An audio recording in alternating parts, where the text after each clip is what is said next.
नमस्कार प्रेक्षको, मी डॉक्टर उदय निरगुडकर. रोखठोकभर आपलं स्वागत. एकनाथ खडसेंनी अखेर मंत्रिपदाचा राजीनामा दिला आणि उफाळलेल्या नाट्यावर तूर्तास तरी पडदा पडला. गेले 4 दिवस महाराष्ट्रात जे घडत होतं ते उबगवाणं होतं, उबगवाणं.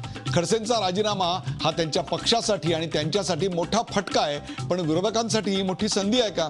खडसेंचा राजीनामा हा नेमका कुणाचा विजय आहे? उशिरा यासारख्या असंख्य प्रश्नांचा वेध घेऊयात आजच्या खास रोखठोक कार्यक्रमात. खडसेंचा राजीनामा पुढं काय?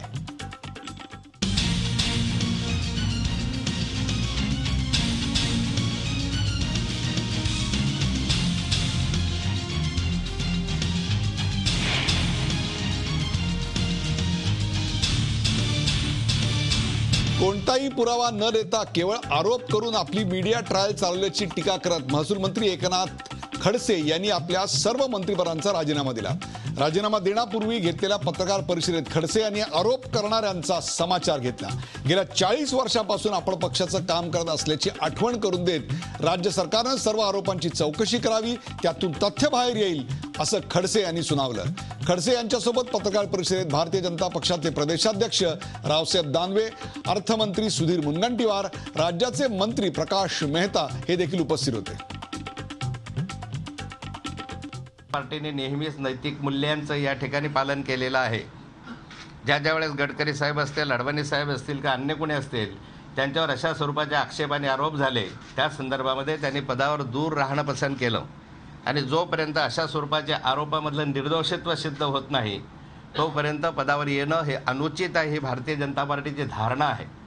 आणि त्यामुळे हे आरोप दिशाभूल करणारे असले, बेछूट आरोप असले, एखाद्याला व्यक्तिगत बदनाम करणारे आरोप जरी असले तरी या संदर्भामध्ये मी आज मुख्यमंत्र्यांना सांगितलं आहे की मला माझ्या पदाचा राजीनामा द्यायची इच्छा आहे.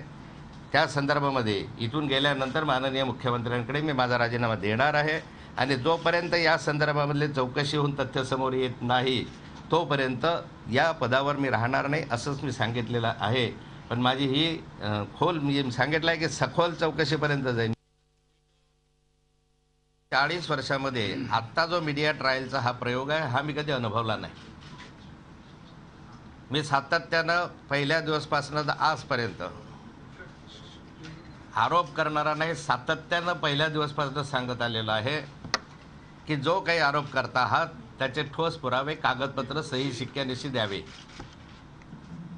तर या क्षणापर्यंत एकही कागदपत्र विरोधक देऊ शकले नाही.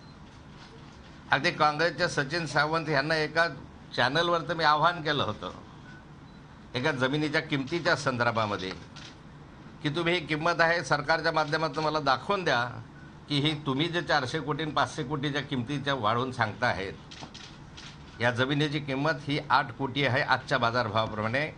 ते जर सिद्ध करून दाखवलं तर एका क्षणामध्ये मी राजकारणामधून त्याग करेल. एका क्षणामधून मी राजकारणातून त्याग करेन असं जाता जाता सांगणारे एकनाथराव खडसे. आणि त्यानिमित्तानं आता खडसेंचा राजीनामा पुढं काय या विषयाची चर्चा करण्यासाठी आपल्या सोबत उपस्थित आहेत भारतीय जनता पक्षाचे प्रवक्ते मधू चव्हाण. अत्यंत कठीण वेळी आणि पक्षाच्या कठीण समयी पक्षाची बाजू मांडायची जबाबदारी आज त्यांच्यावर आहे. मधुभाई, आपल्या कार्यक्रमात स्वागत. आपल्या बरोबर आहेत दीपक भातुसे, झी 24 तासचे राजकीय प्रतिनिधी दीपक भातुसे. दीपक माझे सहकारी, त्यांचंही स्वागत. ज्येष्ठ राजकीय विश्लेषक आणि एकनाथराव खडसे यांच्या उदयापासून ते त्यांच्या आत्ताच्या या स्वल्प विरामापर्यंत त्यांची राजकीय कारकीर्द अत्यंत जवळून पाहणारे प्रकाश बाळ जोशी हे देखील आपल्या बरोबर आहेत. ज्येष्ठ राजकीय विश्लेषक प्रकाश बाळ जोशी. प्रकाशजी, आपलं स्वागत. डॉक्टर विश्वंभर चौधरी, ज्येष्ठ सामाजिक कार्यकर्ते आणि राजकीय विश्लेषक विश्वंभर चौधरी हे देखील आहेत. आणि काही क्षणात आपल्यासोबत काँग्रेसचे प्रवक्ते सचिन सावंत हे देखील उपस्थित असणार आहेत. खडसेंनी राजीनामा दिल्यानंतर ज्या मुद्द्यांची चर्चा करायची त्यातला जो पहिला मुद्दा आहे तो आपण आपल्या पडद्यावर पाहू शकता. आणि तो पहिला मुद्दा आहे खडसेंचा राजीनामा पुढं काय. खडसेंचा राजीनामा पुढं काय. आपण थेट जाऊया मधू चव्हाण यांच्याकडे. मधू चव्हाण, मला कल्पना आहे आजचा प्रसंग अतिशय बाका आहे. समोर तोफा दरडत नाही आहेत आणि इकडे बाजी प्रभू तर पडलेला आहे. अशा प्रकारची आत्ताची तुमची अवस्था आहे. मागे गनीम पाठीशी लागला आणि हाती एकही मावळा शिल्लक नाही अशी परिस्थिती आहे. न खाता हूं न खाणे देता हूं असं म्हणणाऱ्या पक्षामध्ये पहिला धारा तीर्थी पडला अशी उद्याची अनेक वृत्तपत्रांचा मथळा असणार आहे. खडसेंचा राजीनामा हा कोणाचा विजय आहे? हा विजय कोणाचा नाही आहे. या ठिकाणी ज्यांना असं वाटतंय की जितमया ती जरासंधाच्या हाडाची केलेली प्यादी होती म्हणून थरथरत होती.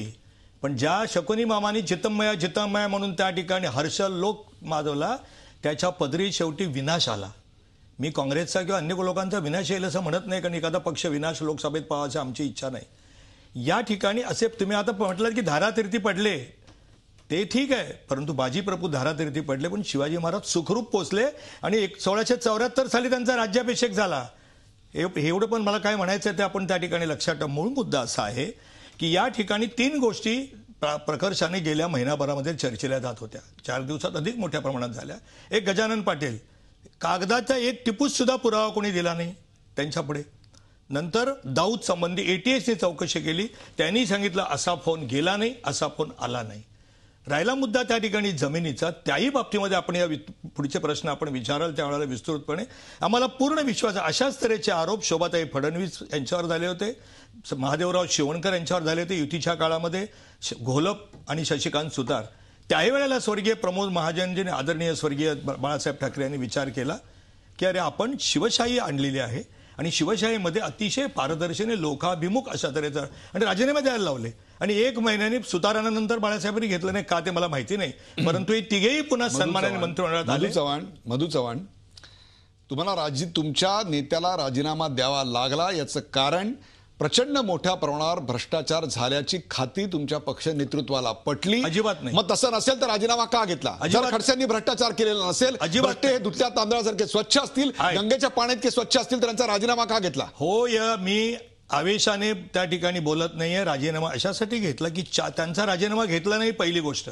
न केंद्राने त्यांचा राजीनामा मागितला, न माननीय मुख्यमंत्र्यांनी त्यांचा राजीनामा मागितला, न पक्षातल्या कोणीही त्यांच्या राजीनाम्याचे त्या ठिकाणी अशा तऱ्हेचा आग्रह केलेला नाही. गेल्या आताच त्यांनी त्यांच्या शब्दामध्ये सांगितलं की मीडिया ट्रायल, म्हणजे तुमच्यासारखे काही तुम्ही समोरात म्हणून म्हणत नाही, काही अपवाद वगळले तर काही लोक त्या ठिकाणी आगापिछा न करता मीडिया ट्रायलच सुरू करतात, विरोधी पक्षाच्या भूमिकेत जातात, जी एक सम्यक भूमिका मीडियाने घ्यावी. जे दबक्या आवाजात बोललं आता ते मी स्पष्ट तुम्हाला विचारतो, खडसेंचा राजीनामा हा मुख्यमंत्र्यांचा विजय आहे का? बघा, मुख्यमंत्र्यांचा विजय, मुख्यमंत्री इतके त्या ठिकाणी, ज्याला आपण तो मी शब्द वापरत नाहीत, सहानुभूती किंवा शब्द मला सापडत नाही की अशा तऱ्हेचे माणुसकी सोडलेले आमच्या मुख्यमंत्री नाही आहेत. त्यांना वेदना झाल्या असतील, त्यांनी स्वतः कधीच सांगितलं नाही की राजीनामा द्या म्हणून. राजीनामा अशासाठी दिला की जर गेली 4-5 दिवस अशा तऱ्हेचा एक संशयाच्या फेऱ्यामध्ये परिघामध्ये मला ढकललं जात आहे, तर मला माझी 1 महिन्यामध्ये चौकशी करा आणि चौकशी करून त्या ठिकाणी बाहेर आल्यानंतर तुम्हाला योग्य निर्णय घ्यायचा तो घ्या. स्वतःहून त्यांनी राजीनामा दिला. हाय मॉरॅलिटी त्यांनी स्वतःहून त्यांनी राजीनामा दिला. तुम्ही आता उच्च आदर्शांची आणि उच्च नैतिकतावादाची कास धरायचा प्रयत्न करताय. आपल्यासोबत विश्वंभर चौधरी आहेत. विश्वंभर चौधरी, उच्च नैतिकतेची कास धरण्याकरता राजीनामा देण्याची जी मुदत होती ती मुदतवाढ टळल्यानंतर प्रचंड मोठ्या प्रमाणावरचा रेटा, जनमत आणि त्यापेक्षा पक्षाची ढासळती प्रतिमा, न खाता हूं न खाने देता हूं अशा प्रकारची असणाऱ्या केलेल्या वल्गना, विधान परिषदेची झालेली अतिशय सेफ अशी निवडणूक, त्याच्यामुळेच आता त्यांचा राजीनामा घेण्यात आला. अन्यथा त्यांनी राजीनामा दिला नसता. त्यांच्या राजीनाम्याला उशीर झाला की नाही? विश्वंभर चौधरी, असं आहे की आता कोणताच राजकीय पक्ष, म्हणजे मधु चव्हाण साहेब जे बोलत आहेत त्या नैतिकतेच्या गोष्टी त्यांच्यापर्यंत ठीक असतील, म्हणजे भारतीय जनता पक्षात त्यांच्यासारखे नैतिकता पाळणारे लोक आहेत, पण ते अन्यथा सर्वत्र ते लागू होईल अशातला अजिबात भाग नाही. आता जर खडसेंचा राजीनामा झाला नसता तर 3 महिन्यात कोर्टाच्या आदेशाने तो व्हावा लागला असता आणि ती मोठी नामुष्की सरकारवर झाली असती. त्यामुळे मला वाटतं तो राजीनामा घेण्यात आला. मला असं वाटतं की चव्हाण साहेबांनी, म्हणजे त्यांचा पक्ष काय किंवा ते सगळं आता येडियुरप्पापासून पुढे दिसत आहे, त्यांच्यासारखे चांगले लोक आहेत हे मला मान्यच आहे. सगळ्यात पक्षात काही काही चांगले लोक असतात, परंतु म्हणून पक्षच सगळ्या नैतिकतेवर उभा आहे हे मला काही मानायला मी तयार नाही. त्याचं कारण असं की खडसे हे पहिले मंत्री नसून याआधी 6 मंत्री, याआधी रणजित पाटील, बबनराव लोणीकर, पंकजा मुंडे, विनोद तावडे, बावन्न कुळे आणि गिरीश बापट दाळ प्रकरण, एवढे 6 मंत्री आधी एक्सपोज झाले. त्यामुळं जर हे अचानक काहीतरी झालं एकच माणूस वेगळा पडला असं अजिबात नाही. त्यामुळे हा राजीनामा हा भारतीय जनता पक्षाची मजबुरी होती. नैतिकता जर खडसे साहेबांमध्ये असती तर त्यांनी मागच्या सोमवारीच राजीनामा दिला असता. दाऊद प्रकरण झालं, ती राजीनामा देण्याची फार जोरदार वेळ होती. त्याचं कारण असं की ते अशा एका पक्षाचं प्रतिनिधित्व करतात जो पक्ष असं क्लेम करतो की भारतामध्ये राष्ट्रहित फक्त आम्हाला कळतं, राष्ट्रधारा ही फक्त आमची धारा आहे, राष्ट्राचं जे काही कळवळ आहे तो फक्त आमच्या पक्षाला आहे, बाकी सगळे राष्ट्रद्रोही आहेत, अशा मांडणीच्या पक्षातून जेव्हा दाऊदच्या कॉलच्या संदर्भात होतं तेव्हा खडसे साहेबांनी त्याच्यावरती काय केलं तर एक फोन करून दाखवला आणि क्लोन कसं होतं हे त्यांनी दाखवलं. आता क्लोनिंग कसं होतं हे सगळ्या जगाला माहिती आहे, मलाही माहिती आहे, माझाही मोबाईल क्लोन होऊ शकतो. मग आता त्याच्या पुढची सरकारची एक जिम्मेदारी असते, ती जिम्मेदारी असते क्लोनिंग कोणी केलं ते शोधून काढणं. ती जर आपल्याला नसेल तर मग संशयाचा फेरा तुमच्यावर राहणार. गृह खात्याने महाराष्ट्राच्या तो क्लोनिंग करणारा शोधून काढला का, तर तो नाही काढला. MIDCचं जमिनीचं प्रकरणातून खडसे सुटणं शक्य नाही हे मी माझ्या 12 वर्षाच्या भ्रष्टाचार विरोधी चळवळीच्या अनुभवातून सांगतोय की जमीन घोटाळ्यात खडसे सुटणं शक्य नव्हतं. त्याचं कारण की क्लिअर कॉन्फ्लिक्ट ऑफ इंटरेस्ट होता, वेस्टेड इंटरेस्ट होते, सगळं काही कागदावर आहे. मला असं वाटतं की चव्हाण साहेबांनी अशा रीतीने डिफेन्स त्यांचा अतिरिक्त आता करू नये, निदान त्यांच्यासारख्या सच्छील माणसांनी ज्यांच्याबद्दल लोकांमध्ये फारच चांगल्या प्रतिमा असतात आणि त्यांनी करू नये. बघा चव्हाण साहेब, एकच तुम्हाला मी सांगतो, जर खरोखर चांगलं सरकार द्यायची इच्छा असते, खरोखर जर स्वच्छ प्रशासन द्यायची इच्छा असते ना, तर मोदींनी तुमच्यासारखी माणसं, चव्हाण साहेब, आमचे माधवराव भंडारी यांच्यासारखी माणसं आणली असते हो मंत्रिमंडळात. पण ज्या प्रकारचे लोक मंत्रिमंडळात आले, अर्धे राष्ट्रवादीवाले तुमच्या बाजूने निवडून आले आणि त्यानंतर मला असं वाटतं की नैतिकता वगैरे बोलण्याचं काही प्रयोजनच आता उरलेलं नाही. भारतीय जनता पक्ष हा राष्ट्रवादीची क्लोन कॉपी, थोडासा एक प्रकारे काँग्रेसीकरण हे आता झालेलं आहे. मुद्दा उदयजी फार महत्वाचा असा आहे की खडसेंनी सगळी अस्त्र वापरली. विशेष लक्षात घ्या, खडसेंनी सगळी अस्त्र वापरलेली आहेत. शेवटचं अस्त्र बहुजनास्त्र पण काढले त्यांनी. बहुजनास्त्राविषयी आपण बोलूया, आपण त्याच्याविषयी बोलणार आहोत, आपण त्याच्याविषयी चर्चा करणार आहोत. परंतु खडसेंचा फाजील अति आत्मविश्वास आणि सत्तेची आलेली धुंदी याच्यामुळे झालं. दीपक, तुम्ही अलीकडच्या काळातलं त्यांचं वर्तन अत्यंत जवळून पाहत होतात.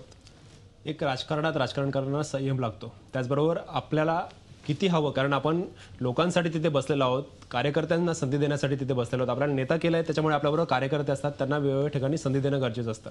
पण खडसेंनी याच चुका राजकारणात गेल्या काही वर्षात केलेल्या दिसतात. संयमाचा विचार केला तर मुख्यमंत्रीपद न मिळाल्यामुळे त्यांनी थेट मुख्यमंत्र्यांशी संघर्ष घेतला. तिथे त्यांनी संयम बाळगला पाहिजे, कारण पक्षाने त्यांना महसूल खात्याबरोबर इतर महत्त्वाची 10 खाती दिली होती. एवढा मान पक्षाने ठेवला होता. ठीक आहे, मुख्यमंत्री पदावर त्यांचा दावा होता, कारण त्यांनी पक्ष वाढवण्यासाठी 40 वर्ष संघर्ष केलाय.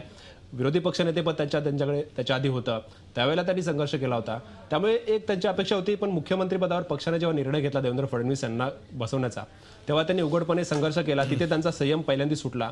दुसरा होता तो अति आत्मविश्वास. जळगाव जिल्ह्यातलं आपण राजकारण बघितलं तर जळगाव जिल्ह्यामध्ये त्यांच्याबरोबर असलेले कार्यकर्ते, समर्थकही आता नाराज आहेत सध्या.